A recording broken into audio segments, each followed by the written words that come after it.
पिछले चैप्टर में हमने देखा था लियान जुवे शेंटिंग वेई के साथ एक फैमिली गैदरिंग अटेंड करता है जहां उसका introduction as his legal partner shock waves create करता है। चेन फैमिली जो लियान जुवे और चेन्निंग जुवे की एंगेजमेंट प्लान कर रही थी, इस अनाउंसमेंट से फ्यूरियस हो जाती है। चेन्निंग जुवे विजिबली हर्ट लियान जुवे को कन्फर्ट करती है, लेकिन वो इनडिफरेंट और सार्कास्टिक टोन में रिस्पॉन्ड करता है। सिचुएशन और इंटेंस हो जाती है जब एल्डर्स, स्पेशली सेकेंड अंकल और चेंगचुलियन अपना गुस्सा ओपनली एक्सप्रेस करते हैं। लियान जुवे उनका क्रिटिसिज्म कामली डिसमिस करता है और अपने स्ट्रगल्स और इंडिपेंडेंस को असर्ट करता है। टेंशन पीक पर तब पहुंचती है जब चेंचुलियन अपने केन का वुडन ड्रैगन हेड लियान जुवे पर फेंक देता है, जो उसके चीक पर स्क्रैच छोड़ जाता है। इन द एंड चेंचुलियन लियान जुवे को निकल जाने का ऑर्डर देता है। अब आगे। इधर मिस्टर लियान प्लीज, हाउसकीपर ने कहा। उसका टोन फॉर्मल था, लेकिन उसमें एक नाराजगी छुपी हुई थी। शेंटिंग वेई को आयरॉनी महसूस हुई। जब वो आए थे, उनका स्वागत एक एस्टीम गेस्ट की तरह किया गया था और अब उन्हें एक अनवांटेड गेस्ट की तरह बाहर भेजा जा रहा था। ये प्लीज एक पोलाइट बॉम्ब जैसा लगा उसे। लिन चेन ऑलरेडी कार के पास था, जैसे वो रिजल्ट पहले से ही जानता हो। उसने तुरंत उनके लिए कार का डोर खोल दिया। कार एक लॉन्ग एम्प्टी सब अर्बन रोड पर चल रही थी। साइलेंस इतना गहरा था कि अनकंफर्टेबल लग रहा था। आखिर लिंचन ने पूछा, मिस्टर लियान, अब कहाँ जाना है? साउथ, लियान जुए ने रिलैक्स टोन में जवाब दिया, अपने यूजुअल अपराइट पोस्चर से थोड़ा लीन करते हुए। शेंटिंग वेई जो चुपचाप साइड में बैठा था, बार बार लियान जुए के चीक बोन के स्वोलन वुड पर नजर डाल रहा था। उस रेड स्क्रैच को देखकर लग रहा था कि काफी पेनफुल होगा। उसने हेसिटेंट होकर अपना हाथ उठाया और लियान जुवे के फेस की तरफ गेस्चर करते हुए बोला, यहाँ कट है। लियान जुवे का एक्सप्रेशन अनचेंज रहा। उसने शॉर्ट रिप्लाई दिया, जैसे उसके लिए ये बात ऑब्वियस हो। शेंटिंग वेई ने दोबारा कॉन्शियसली पूछा, क्या दर्द हो रहा है? लियान जुवे इरिटेट होकर बोला, और क्या देख रहे हो तुम? शेंटिंग वेई ऑकवर्डली अपने ईयर लोब को रब करते हुए बोला, कुछ नहीं, मुझे बस लगा कि आप थोड़े। फिर वो रुक गया, रियलाइज करते हुए कि उसने गलत टेरिटरी में कदम रख दिया था। छोड़िए, कुछ नहीं, उसने मरमर किया। शायद लियान जुवे ने समझ लिया था कि बात कहाँ जा रही थी। उसका एक्सप्रेशन हल्का सा सॉफ्ट हो गया, लेकिन उसने कुछ नहीं बोला। उसकी नज़र विंडो के बाहर जा रही ट्रीज की तरफ थी। कार फाइनली नानजियाओ विलाओ के गेट के पास रुकी। यार्ड डार्क था, सिर्फ कार की हेडलाइट्स गेट को इल्यूमिनेट कर रही थी। हम आ गए, लिंचन ने कामली अनाउंस किया। शेंटिंग वेई ने कार से तुरंत बाहर निकलने की बजाय एक मोमेंट के लिए रुककर लियान जुवे की तरफ देखा। हाफ ऑफ लियान जुवे का फेस शैडो में था, लेकिन उसके टायर्ड लाइंस और कोल्ड डिटैच नज़र क्लियर थी। शेंटिंग वेई को एक स्ट्रेंज कनेक्शन फील हुआ, जैसे उसकी लोनलीनेस एक जैसी थी, एक शेयर्ड स्ट्रगल का एहसास। मिस्टर लियान, उसने हसिस्टेंट टोन में बुलाया। लियान जुवे ने टर्न करके देखा। उसका एक्सप्रेशन अनरीडेबल था, लेकिन थोड़ा शार्पर लग रहा था। शेंटिंग वेई ने हिम्मत करके कहा, अंदर चल के वाउंड क्लीन कर लेते हैं, डिसइंफेक्ट करना ज़रूरी होगा। बिना कुछ कहे लियान जुवे उसके साथ विला के अंदर आ गया। ड्राइवर और लिंचन कार के अंदर ही रुक गए। शेंटिंग वेई ने हाउस के अंदर एक मेडिसिन बॉक्स ढूंढा और सलाइन और एब्जॉर्मेंट कॉटन ले आया।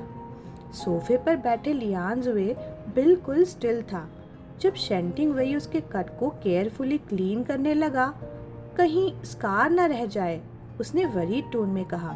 उसका ब्रो फरोड था।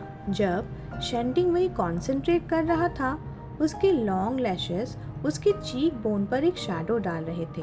उसके लिप्स थॉटफुली पाउट कर रहे थे और लोअर लिप पर टीथ का बाइट का फेंट मार्क अभी भी दिख रहा था।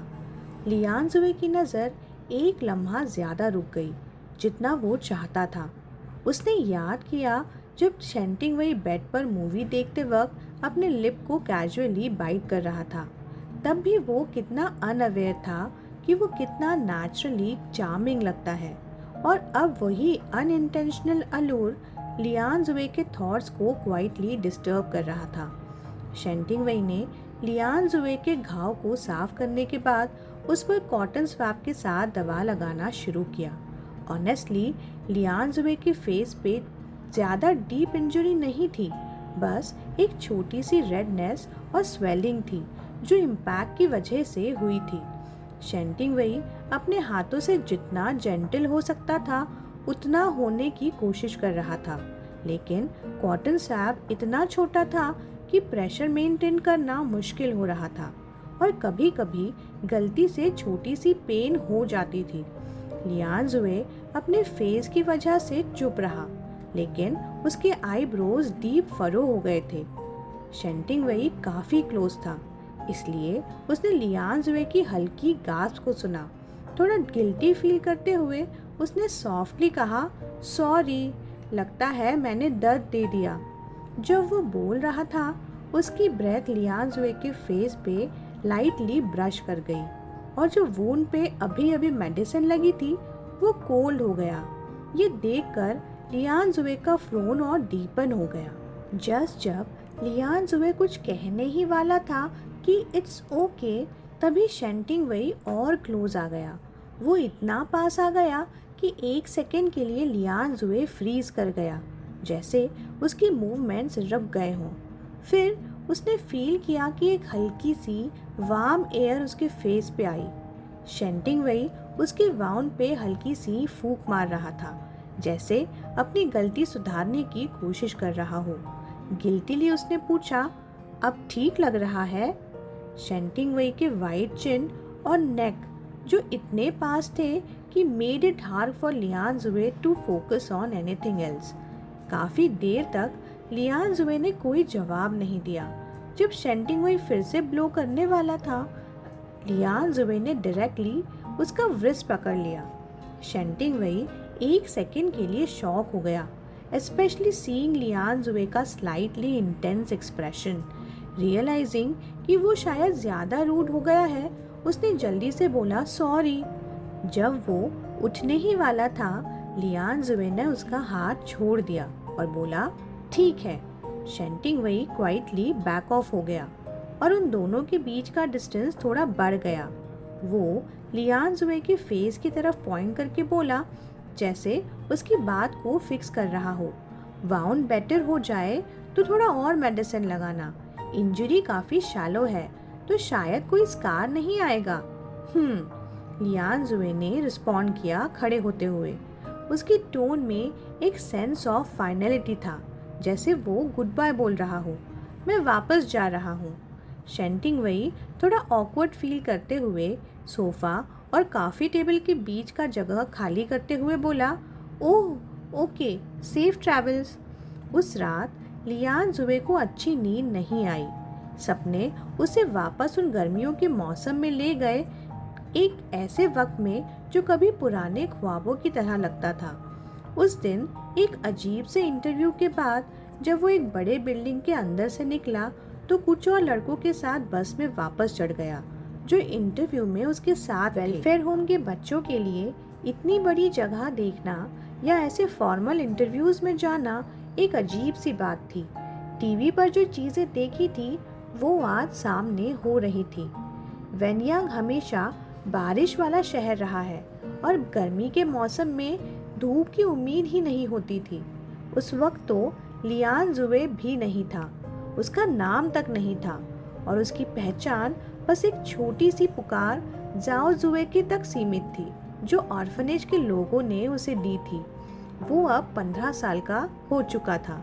अपने हाइट और उम्र के चलते ज़्यादा डोनेशंस या कपड़े उसके साइज़ के नहीं मिलते थे और जो मिलते थे उसे मैनेज करना पड़ता था। जूते तो उसने पहने थे, पिछले साल कुछ वॉलंटियर्स लेकर आए थे। थोड़े टाइट थे लेकिन यही सबसे करीब फिट था।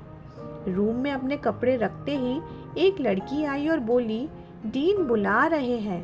डीन ने उसके लिए कैफेटेरिया से एक प्लेट खाना मंगवाया और डेस्क पर रखते हुए कहा, आ गए, पहले कुछ खा लो।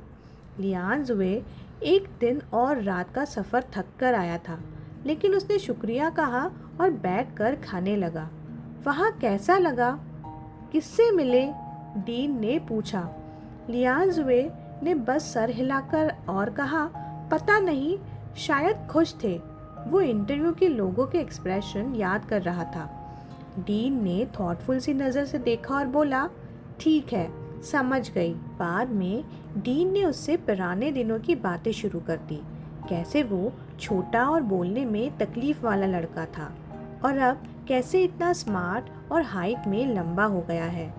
इतना अच्छा होने के बावजूद तुझे अडॉप्ट क्यों नहीं किया गया अब तक?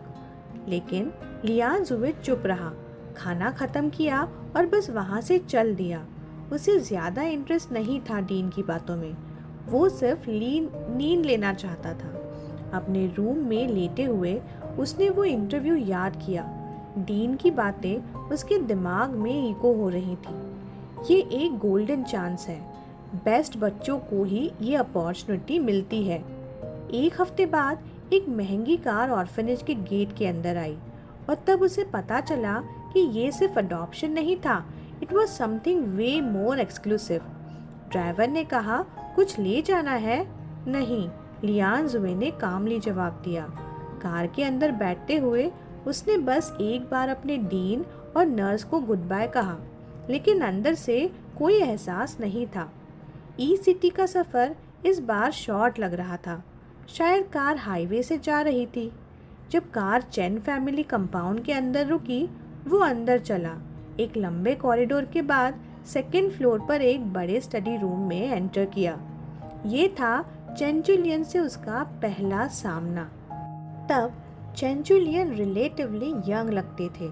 स्ट्रेट पोस्चर और टेबल पर टेबल वर्क देखते हुए जब लियान जुबे अंदर आया तो चेंचुलियन ने सिर्फ एक बार ऊपर देखा और बोला, आ गए। लियान जुबे के लिए ये एक और अडॉप्शन की तरह था। ना उम्मीद थी, ना एक्साइटमेंट, और लगता था चेंचुलियन के लिए भी ये सिर्फ एक फॉर्मेलिटी थी। लियान जुबे ने कुछ कहना ज़रूरी नहीं समझा तो चुप ही रहा। उसके पास बैठे इंसान ने ही आगे बढ़कर उसके लिए बोल दिया, मेरा नाम जियाओ जुए है, मैं 15 साल का हूँ और अब हाई स्कूल के सेकेंड साल में शुरू करने का टाइम आ गया है। चेंचुलियन ने सिर्फ एक बार किया, बिना अपने काम से नज़र हटाए। स्कूल ऑलरेडी डिसाइड हो चुका है और कल अकाउंट के लिए उसे ले जाऊंगा। उस आदमी ने पॉज करते हुए कहा, फिर पूछा, सर इसका नाम क्या होगा? चेंजुए। चेंचुलियन ने अपने काम में हल्का सा सर उठाया और कैजुअली पूछा, तुम 15 साल के हो ना? हाँ बिल्कुल, आदमी ने जवाब दिया। चेंचुलियन ने अपने पेपर वर्क से एक सेकंड के लिए भी ना हटकर कहा, इतने बड़े हो गए हो, अब सरनेम से फर्क नहीं पड़ता। आदमी बात समझ गया और बोला, तो फिर? तभी टेबल पर फ़ोन बजने लगा। चेंचुलियन ने अपना हाथ ऊपर उठाकर आदमी को चुप होने का इशारा दिया और फिर फ़ोन उठा लिया। कॉल ख़त्म होते ही बिना किसी एक्स्ट्रा फॉर्मेलिटी के वो अचानक उठ खड़े हुए। लगता था उन्हें अर्जेंटली कहीं जाना था। दरवाजे की तरफ जाते जाते सिर्फ एक कैजुअली बोला, ठीक है, जो ठीक लगे वैसे कर लेना, और निकल गए। जब चेंचुलियन जाने लगे तो रास्ते में उसका सामना लियान जुए से हुआ। दरवाज़ा खोलते वक्त लियान जुए थोड़ा साइड हट गया, जैसे उनके लिए रास्ता बना रहा हो। चेंचुलियन ने एक पल के लिए रुका और दूसरी बार लियान जुए पर अपनी नज़र टिकाई। मुझसे डरते हो? उसने सीधे पूछा। डरता नहीं, लियान जुए ने डायरेक्टली उनकी आंखों में आग डालकर जवाब दिया। शायद लियान जुए का ये एटीट्यूड न ज़्यादा हम्बल और न ज़्यादा एरोगेंट ही था जो चेंचुलियन को थोड़ा इम्प्रेस कर गया। एक हल्की सी मुस्कान के साथ उन्होंने उसके कंधे पर हाथ रखा, फिर उस आदमी से पूछा जो पहले बात कर रहा था, तुमने अभी इसका क्या नाम बोला? जियाओ जुए, आदमी ने जवाब दिया। चेंचुलियन ने एक पल सोचा, फिर लियान जुए की तरफ देखा और पूछा, तुम्हारे फादर का सरनेम क्या था? लियान जुए ने सीधे कहा, मेरे पास फादर नहीं है। चेंचुलियन ने एक और किया, जैसे बात को प्रोसेस कर रहा हो। फिर उस आदमी की तरफ देखकर कैजुअली पूछा, तो इसका नाम रखे चूजुए? आदमी थोड़ा हिचकिचाया, फिर बोला, सर चू और एग्जीक्यूशन का मीनिंग थोड़ा अनलकी लगता है। इस बात को ज्यादा इम्पोर्टेंस दिए बिना चेंचुलियन ने क्विकली डिसीजन ले लिया।